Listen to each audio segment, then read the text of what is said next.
Hi, everyone. I would like you to meet Richard Culberson, CEO of MoneyPenny and VoiceNation for North America. He is a communications, retail, media, and technology executive with over 20 years of experience. Richard, welcome. It's great to be here. Thanks for having me, Lance.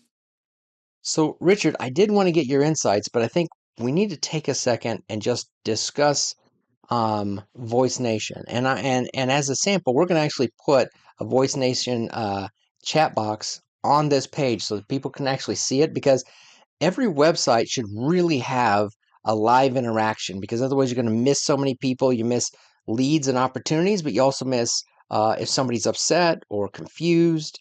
Otherwise, you're not going to pick up stuff. So we definitely want to talk about the live chat and how you guys do it, but also the virtual receptionist slash call center because so many people you get these leads and you need to have a unified way to speak with them. And you guys, it's so well thought through. I mean, you really have everything there to it's like you really are one of their staff members and you keep it staffed. The biggest problem people have is staffing. You guys have it covered. So, can you talk about Voice Nation and what you guys do? Sure. Thanks, Lance. I'm actually really glad you said that and that came through because we think that's one of the differentiators that we have is we talk to the businesses and the clients that we serve, being able to go wherever their customers are, whether it is on the phone or especially digital, as you mentioned, the live chat. It's trying to allow our clients to focus on their business, and then we can man to make sure those phones are always being answered and they're not missing opportunities and leads, as well as opportunities to support their own customers. So we've been in the marketplace in North America for quite a while now. We really started with that virtual receptionist, so answering calls, whether it's to supplement in-house labor or if that's something that they don't want to have done by their own business. But increasingly, we really love what live chat does because almost every customer prior to engaging with the brand goes online and searches. And they go out there, whether it's top of the funnel for marketing or they're going to the convert on the website, having that real human interaction and actually leading that through. We've seen that there's great results and able to capture so many more leads than they would be able to do otherwise. We think having that real live interaction is a differentiator for businesses in the marketplace because you see so many stale websites out there today that they lose that engagement. So it's something we've seen really successful for our customers. Mhm. Yeah, exactly. And then picking up that phone, I mean, you guys have such a detailed process of telling people exactly what to say and how to classify a call. Like if this is like, we'll just say we have a franchise and it is a home services franchise. You guys know where the lead came from, things are tracked, you know who to put on the job and to get that thing rolling so that they're actually like have a tech out there working and making money and to take this burden off of people and have this set up. When I saw how intricate it was, I can't see how people wouldn't do this flawlessly. Like you have all the stuff worked out behind the scenes. So, Sure. No, that's we like to call it your business's second home.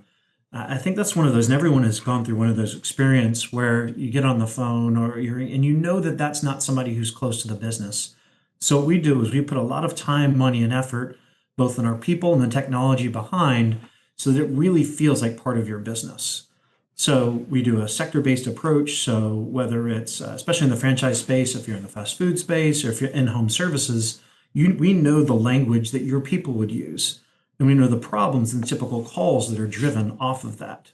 So we focus extensively on making sure that our people and our technology behind the scenes that we know exactly we can have a very scripted conversation. So if you want exactly for us to get to the point on why they're coming in and we can capture the exact information that they'd like to have, or for a more fluid personal conversation and we can tweak our positioning based on the tools that we have and the people that we have available to make sure that we're doing, whether it's 24/7, it's bilingual capabilities. We know that that's something that most businesses either can't afford or don't want to focus on. So we're making sure that we can do that and have it look like a part of your business. So anytime they call in, it really does look like your business's second home. yep. And from working with potential franchisees looking to buy into a system, the ones that have the call centers or call center capabilities were always the most attractive to the people I spoke with. It just seemed like something was put together and organized, and that created, I guess, trust and confidence, and it just took that stress off of how do I call the leads, how do I handle it, how do I make sure I can staff it. Um, and so I saw that as the call center is huge and wanted everybody to have an opportunity at an affordable rate to just have those services that you can scale up. I mean, if it's just corporate and as you scale up to however many locations you need, it's all done for you. And then the live chat was something that was just missed because you have the lead side, but you also have the questions, and then you have the customer support where you're handling people who are um, not happy, you know. And you guys could do this with people who are even looking at buying into a system to handle the initial conversations and schedule them in with a franchise sales rep too, correct? Absolutely. I think it always comes back to me to peace of mind. It's like as you're looking in how you want to expand your franchises and the different capabilities, it's one less thing to worry about. And it's something that it really can become the central part of what you do. I always call it's the front door of your business. When somebody calls in or when someone goes to your website, how do you make sure you give them the right experience? So to have someone that is an expert on that and brings scale that you might not necessarily have on your own, it buys into that scale that you can get from having a much larger company who quite often cannot afford 24/7 coverage or people that are constantly on the phones. It lets you focus on your core business. So that's a way to, I mean, whether it's making sure your existing customers get the right experience, but really where we're seeing a ton of traction is to make sure we're capturing those leads. So someone knows what information can be asked, how do we pull that into the business so they can focus on executing on it. So we're really pleased about the conversion rate that we see on that and the uplift it gives to businesses. Right. And you know, from working with a lot of leads myself, having to call people so you get this contact information, the hardest part for me was constantly following up and calling people and having the ability to have somebody that can handle that for you and handle that inbound was great. Do you guys have anything where you'll do outbound or no? Mhm. Yeah, we do inbound and we also do outbound. We do outbound back to customers, but also we can handle dispatch as well. So if you have your own fleet or if your business has people on the go, then we can make sure that they're connected. So again, that's something that's not too common because we know that we might interface via text on their phone or different mediums to make sure that we make that real-time connection. Because we found is the timeliness of delivery of those messages incredibly important. So we try to focus on both the outbound customer as well as internal capabilities to make sure a business is making sure all the connections, both internally and with their customers, are happening.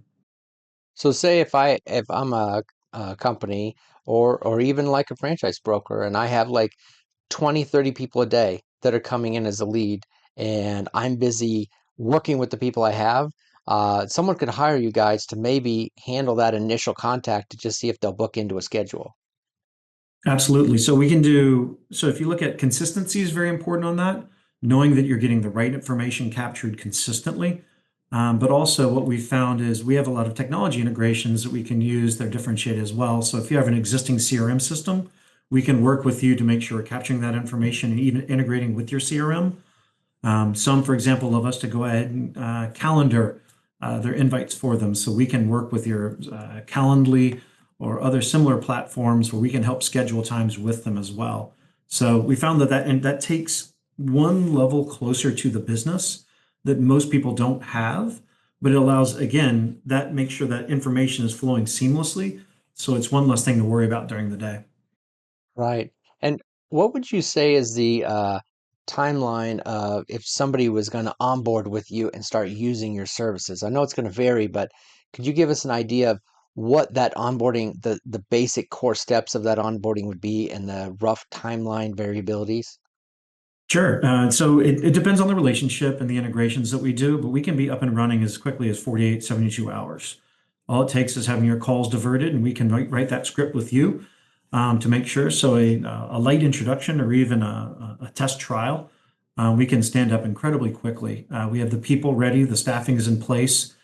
We have sector expertise. So for franchises, for in-home services, we already serve different customers that's similar. So we can come in with best practices. So and we can come and start coaching what is the most efficient way to get that information. So we're not starting from scratch. So I think that's one of the benefits of working with a scaled partner because we know what has worked, and then we'll personalize that based on how you want to run your business. So we can do it both quickly and incredibly personalized using the people and the technology that we have on the back end. Right.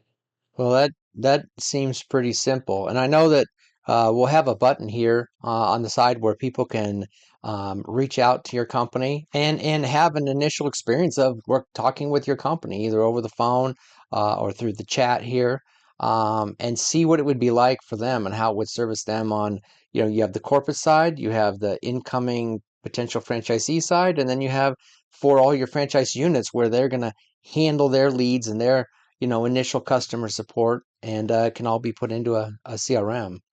I was going to ask you, just as a side question, because we talked about kind of sharing some of your insights from your experience in the industry, and I want to ask you, what do you think are some of the key factors for driving growth in a company? Hmm. It's a really good question. You start to like, I think it's really probably the people who are closest to their customers and know what those customer needs are the quickest to react to it. And I think that's the biggest piece. When people get a little bit separated from that, you start to see that you lose that trust that you need to help to establish relationships and really grow and take off of that. That I think it's focus and priorities. Everyone has so much to do. So when you focus and say, well, this is what the core piece of my business is and how I interact and do get closer to those customers, focusing on that something, I mean, really transparently, I've struggled with in the past, and comes up from time to time of how do you know what you do best versus where can I tap into other, whether it's your own team members, other partners. There's a rich ecosystem, especially in the franchise space, of people that can help bring you along and give you some of the scale and the capabilities that you might not have had otherwise. So I think that's proximity to customer, as well as knowing what is most important that you deliver right and then understanding where do you kind of round yourself out with other people that can help you do things right. Have always been key lessons that I strive to do my best. I kind of say do it every day though. Well, I know you have experience in turning groups of people into highly effective teams, and honestly, that can be pretty hard to do. What insights do you have on for people on helping to take a group of people and making it a cohesive, well-running team? Sure, it's I kind of make the joke sometimes like this world is awfully easy without people in it sometimes. It's just I think it's easy to overlook the human factor, whether you're talking about with your customers, your partners, or your own teams. Spending that time and making sure people get together and there's active communication. I think again, one of the most common mistakes that's had is assuming. So I think it's easy to get buckled down on what's the next problem and how you jump into that, but making sure everybody's coming along at the same pace. So I think one thing that we're always trying to do is making sure all roles are clear, as well as in what the vision is and the role that they play in it. So I think it's easier to go like this is what the day-to-day operation is. What I found is whether it's for us, for example, a receptionist or a call center agent, or it's someone sitting in account management or in sales, understanding what everyone else is doing and understanding what the incentives are and what the core value proposition to the customers is incredibly important. So if you start people looking too much on the day to day, you lose focus on where you want to go to. Um, so bringing in, investing that time to bring everybody together or channels, whatever the communication channel is, it pays huge dividends just to slow down every once in a while and make sure everybody's on the same page. Easier said than done, probably. Right, right. Well, and it seems like to stay relevant, you have to focus constantly on if you need to adopt or add new business models to what you do, new technologies to what you do. Um, what advice do you have for people on how to think through and figure out which of these technologies or new business models might make sense? Because you don't want to get distracted and go in the wrong direction. But if you don't continue to change and you're still trying to sell 8 tracks, well, nowadays I love my Betamax player. yeah, exactly. You're going to be left behind. So I think the status quo is an invisible sign that you're going away. You have to stay on the leading edge. So how do people decipher these different things? Decide what's right for them? Sure. I think it's important, like I said a little bit earlier, that it's important to have focus and knowing who your customer is and what's their problems. I think everyone is it gets very easy to focus on your own needs or what you can do or how you need to improve. If you're constantly looking at what is the problem that you're solving for your customers and then thinking, what other problems do they have? To be honest, that's one of the reasons we got so much into live chat, as we've talked about. We're trying to make sure, initially we said virtual receptionist, of when someone calls in, how do we make sure that's connected to the right person at the business? But then what we found was increasingly people love chat and synchronous and asynchronous messaging, or kind of look at live chat, obviously, as we're doing on the site. We need to make sure that wherever a customer is, how do we be there and help be that intermediary? Because we got ourselves in trouble initially when we said, well, let's just focus on phone calls. But we start to realize that we really start helping a business when we become that front door to their business of no matter how someone enters or who enters. So just don't just think about customers, for example. Let's think about partners as they call in, or vendors. It can be in nature of different people that need to come into contact, and then making sure we're in the channels that that customer resonates with. I think another example of that is when you have fleets on the road, for example. That's an incredibly important to make sure that that technician's on the road. They're not on their phone all of the time, or email is not a reasonable way. So how do we make sure we adapt to what their needs are rather than the technology we have today? And what we found is that's changed. We've introduced new products. We've tweaked our business model. Just when you really think about what the customer needs are and how you can solve those, it starts to feed into adjacencies that you might not have been into prior. Right. And last question is that uh, do you have any metrics or numbers on what happens when people go from a static website to having live chat or having a professional virtual call center team? Sure, it's funny because I think people very quickly think about from a customer support lens, which is incredibly important. The biggest thing is just making sure you have that avenue, and especially in the digital space, there's so many metrics you can look at and get and understand. Uh, the first thing I can keep coming back to is when you start looking at uh, your sales funnel and you look at that conversion and start to understand where that breakage is, you can start to see really where that starts to flow and you can see what interactions are going through which channels. So we look at conversion rate by channel. There's lots of different, I'm trying to think of a very good key metric that we use specifically.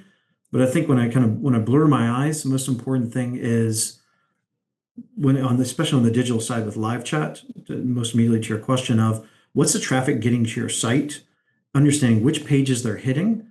So as we were talking about before, it might not make sense to only have live chat on your main page. Understand where the breakage is occurring and where you're not converting. Maybe that's at your marketing on your front page and making sure you're hitting up on the splash page. But if you find further down in that buy flow, if you're an e-commerce engine, to be able to say, well, it's that third step is where we're starting to break people. How do you engage that at that point? And you can see where people are starting to fall out of your sales funnel and how do you engage with them? So the kind of the when and how has been a critical factor for us. And you can change that really easily with digital metrics that are out and available. Right. Or maybe if your scheduling program has an error page, put it right there. So they're having a challenge making a purchasing decision and someone's right there to help them. So, And where does a customer not have all the information they need? I think that's a great piece. I mean, you bring up from a timing that they might say, well, I don't know my calendar. I don't know when I can get to that. If you can come in at that point and help reduce that friction for them and say, don't worry about, we'll follow up with you and we can do an outbound call instead of you having to schedule it right then. Creating these options to make sure that they don't have to break away when they're engaged, because that's when you really see a loss of opportunity. well, Richard, I appreciate you joining me today on this call, and I would tell everybody go ahead and you can click on the link here, check out VoiceNation, or you can use the chat function here. The more I dig into this company, the more excited I am actually, using it myself. I appreciate it, and I want to thank you for your time. No, thank you, Lance, and we really appreciate what you've done, and you really bring to life what we're trying to accomplish. So, thanks for your time, and let us know. I'm glad to engage anytime.